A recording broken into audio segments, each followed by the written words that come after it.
Each year, thousands of marathons take place all across the world.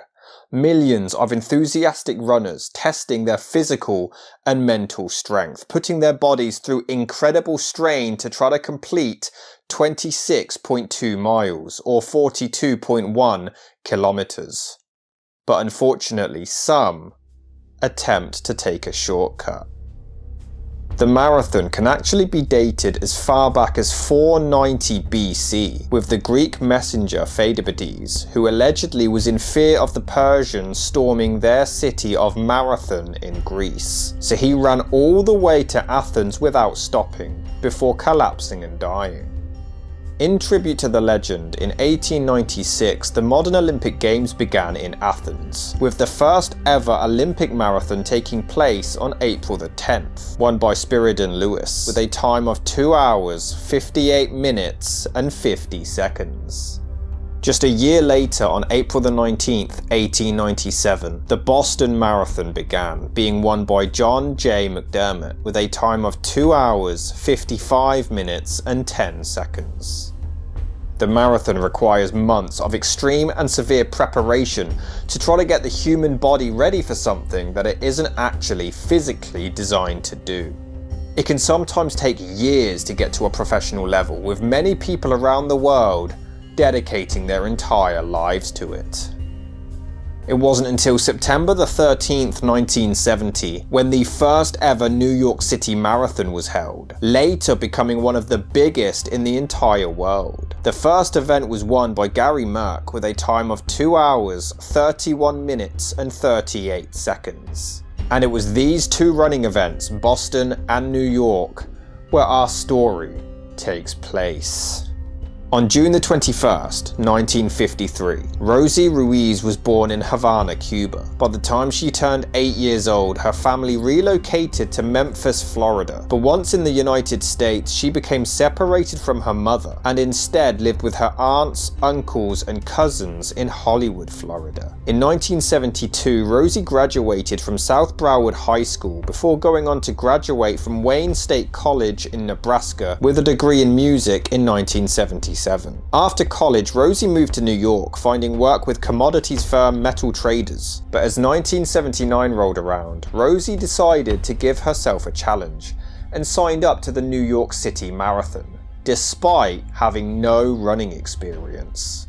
The issue was that the date for applicants had actually expired, but Rosie begged to be let in, claiming that she was dying of brain cancer and wanted to run it before the end of her life. They eventually agreed and allowed her to run the marathon, but despite later events, Rosie's claims of having brain cancer at the time were a complete lie.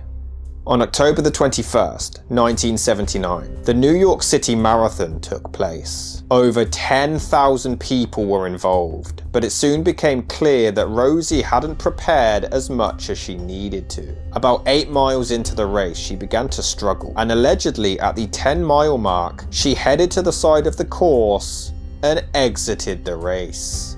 Due to the high number of runners and spectators in the busy New York City, her absence wasn't particularly noticed. She then found a nearby subway and boarded a train, heading for the finish line. On the train, she met Susan Moreau and even sparked up a conversation with her. She claimed to have been a runner who had injured herself and claimed that she wanted to get to the finish line to cheer on the other participants. Coincidentally, Susan was a photographer, and she was heading to the same place. Once off the train, she continued to walk alongside Susan to the finish line, where they both witnessed Grete Waitz win the women's race. Ruiz then informed race officials that she was an injured runner, and she was taken to a first aid station, but volunteers accidentally marked her down as having completed the marathon, with a controversial time of 2 hours, 56 minutes and 29 seconds. It seemed like nothing more than an innocent mistake, but Rosie never once spoke up to correct the error, and it didn't take long before she decided to try to repeat the act. As she had now completed the New York City Marathon, it in turn immediately qualified her for Boston 6 months later. Despite this marathon being nearly a century old at this point, women weren't actually allowed to run it until 1972, just 7 years earlier. With 6 months to train, the pressure was on. Even more so when Rosie's boss actually paid for her to go to Boston, and several friends, family members and colleagues were traveling to watch her participate. Her nerves were rightfully heightened.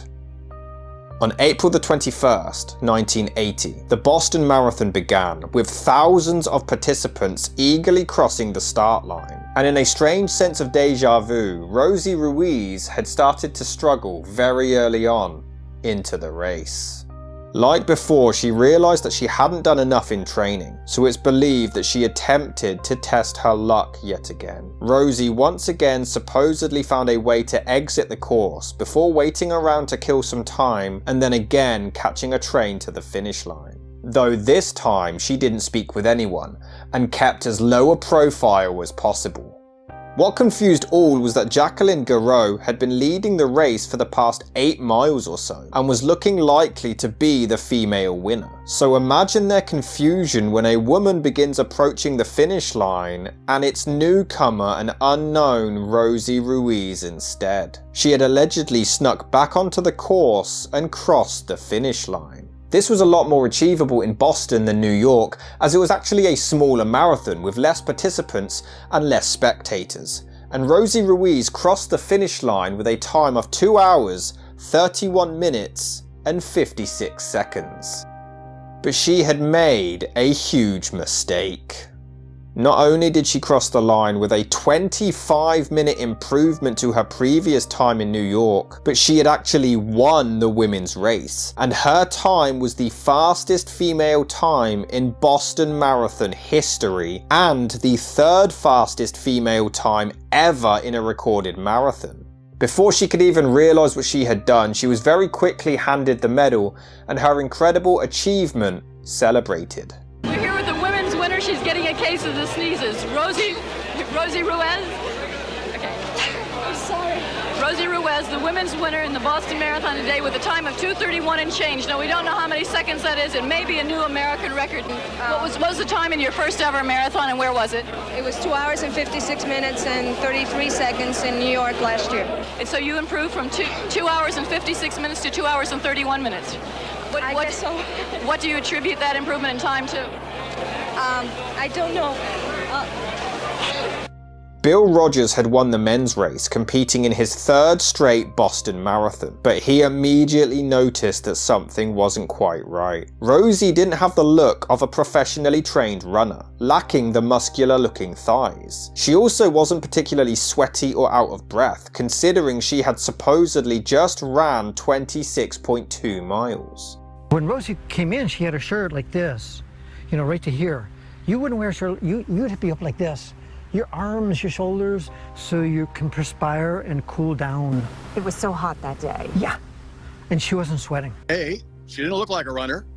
B, she was wearing a very heavy top that was not covered in sweat. And I don't know why she thought she could beat it, but then she ended up spending the rest of her life running away from it. Furthermore, she didn't seem to know about intervals or splits, which most experienced runners would have been fully aware of and would have most likely monitored throughout the race. Have you been doing a lot of heavy intervals? Someone else asked me that. I'm not sure what intervals are. What are they? Well, intervals are track workouts that are designed to make your speed improve dramatically. And if you went from a 2:56 to a 2:31, one would normally expect that you do a lot of speed work. Is someone coaching you or advising you? No, I advise myself. Well, it was a fantastic performance, Rosie. Congratulations.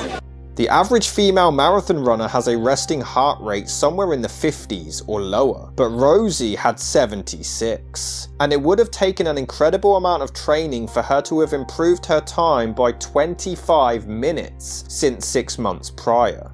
She was quickly questioned about the course and asked about the suburb of Wellesley, but what the other runners found strange was that she completely failed to mention Wellesley College, who always had a big crowd to cheer loudly as they ran past, making it an incredibly noteworthy experience. In addition to no other runners recalling actually seeing or being passed by her on the course.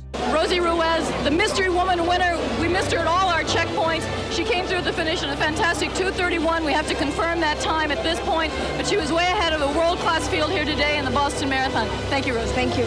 Rosie claimed that she had simply trained herself by running around Central Park. Jacqueline Gouraud was informed that she was in first place at the 18-mile mark, and Patty Lyons was told that she was second at the 17-mile mark, making it nearly impossible that Rosie Ruiz could have passed them both without being seen. I wanted to run 2:35, and I started at that pace, probably a little bit faster, and then by 8 kilometers I was first overall, and continued there till the end. There was a press truck with Catherine Switzer on, and she was showing me first, and then at the end a guy just shouted second woman, but I kind of forgot about that since I was really thinking about finishing as fast as I could. And I came to the end, no ribbon to break, and by myself I walked to the podium, and then I saw Rosie Ruiz with the winner, Bill Rogers, being interviewed. After a while, the interviewer came to me. They said, "We don't think she ran. She can't answer very well the question about training, and it looked weird. She had a cotton shirt. It was very hot. It was barely wet." I guess I returned to Montreal without being recognized as a winner. Rosie, there are those that say that your improvement in time is impossible. Now, Bill, have you heard before from the New York Marathon, right? Yes, the improvement from the first marathon you ran, right? Yeah. Thank you, Michael. But does that happen in a marathon where you're pushing so hard it's like you do the impossible? Well, I can tell you, I had a 10-minute improvement when I went from 2:19 to 2:09 in 75, and everybody was shocked, and they said an unknown and everything. But I think it would be very tough to go from 2:56 to 2:31, and I don't know. I think Rosie will have to resolve this for herself, But I think for myself, I can't conceive of it. Several checkpoints scattered around the course also had no recollection of Ruiz in the race, leading to officials searching through every possible photo and piece of video footage of the event, but she was nowhere to be seen. I could take a polygraph test, but I don't think that it would measure anything concrete. Pretty soon, two Harvard students came forward, John Faulkner and Sola Mahoney, who claimed to have actually seen Rosie burst out of a crowd of spectators just about half a mile away from the finish line. I just saw someone stumble out of the crowd in front of me across the street. This was on Commonwealth Ave, probably about a half mile from the finish. She was in track clothes and wearing a number, but I thought someone had just sort of stumbled into the race. Maybe somebody was a little crazy or something. It was at this point when Susan Moreau came forward to tell her story of meeting Rosie on the subway back in New York 6 months earlier. On April the 25th, 1980, after a thorough investigation searching through over 10,000 photographs taken along the course and thousands of eyewitness accounts, Ruiz was officially disqualified from the New York City Marathon, based on the account of Susan Moreau, finding it impossible that she had completed the entire course. And as it was the New York City Marathon that actually qualified Rosie for Boston, technically she could have now been disqualified from both. But the Boston Athletic Association agreed to conduct their own investigation first, though the same week they would follow suit and also disqualify her. Jacqueline Gouraud was officially named the winner of the women's race with a time of 2 hours, 34 minutes and 28 seconds, which was the fastest female time in Boston Marathon history back then. I can truthfully and honestly say without hesitation that today has been the second saddest day of my life, only to be surpassed by the day I had to leave my father in my native country 18 years ago. Ruiz refused to return her medal, and due to the controversy surrounding her supposed victory, she was subsequently let go from her job, which had paid her to travel to the event. Jacqueline Gouraud claimed that she actually felt pity for Rosie Ruiz, but admitted that she had no ill feelings towards her. But Rosie always maintained that her win was completely legitimate. Regarding the marathon, Rosie always claimed, "I don't look at it now because it makes me cry," but maintained her innocence. She claimed that her win was a victory for women and that she would still watch the Boston Marathon every year. There are some accounts that she was actually offered the opportunity to run the Boston Marathon again to prove her innocence and that she had refused, though other accounts claim that she was banned from ever participating again.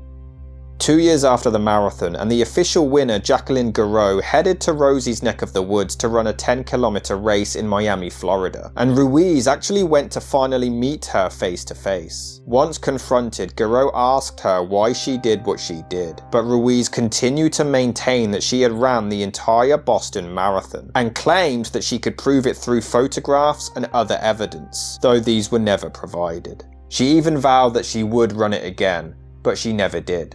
Gouraud simply looked at her, shook her head, and walked away. Is it possible, Rosie, that you even doubt now that whether you ran the race or not? No, there's no doubt in my mind. I know what I did, and I will prove it again in the future. Sure, I wish she would have owned up to it and freed herself from all the controversy, but no, she wasn't going to do it. She was a troubled soul. However, Ruiz's luck wouldn't continue that same year when she was actually arrested after embezzling $60,000, which is around $182,000 today, from a real estate company that she worked at, spending a week in jail and being sentenced to 5 years probation. She returned to South Florida before being arrested yet again a year later for dealing cocaine to an undercover police officer, and being sentenced to a further 3 years probation. In January 1984, Rosie married Icaro Vivaz, having 3 children together, but sadly they ended up divorcing in August 1986, though she decided to keep his surname to avoid the publicity.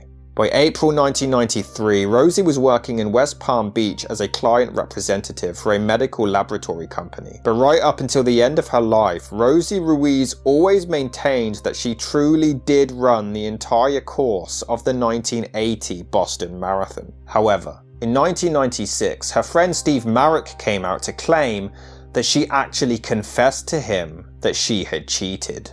She admitted to me a few months after the race that she had cheated. She jumped out of the crowd, not knowing that the first woman hadn't gone by yet. Believe me, she was as shocked as anyone when she came in first. It seems that if Rosie Ruiz would have simply waited just a few more moments for Jacqueline Gouraud to pass, she may have actually gotten away with it. But on July the 8th, 2019, Rosie passed away from cancer at the age of 66 in Lake Worth Beach, Florida, taking the answers to her grave. Since that day, running events have made it harder to repeat the acts, introducing electronic tracking on the running bibs and shoes, monitoring the individual's location at all times. But some have still managed to slip through the cracks, including at this very same marathon in 1997. A couple had switched chips in their running bibs so the husband could run ahead and his wife would be receiving the faster time. But their ruse was quickly discovered and they were both promptly disqualified.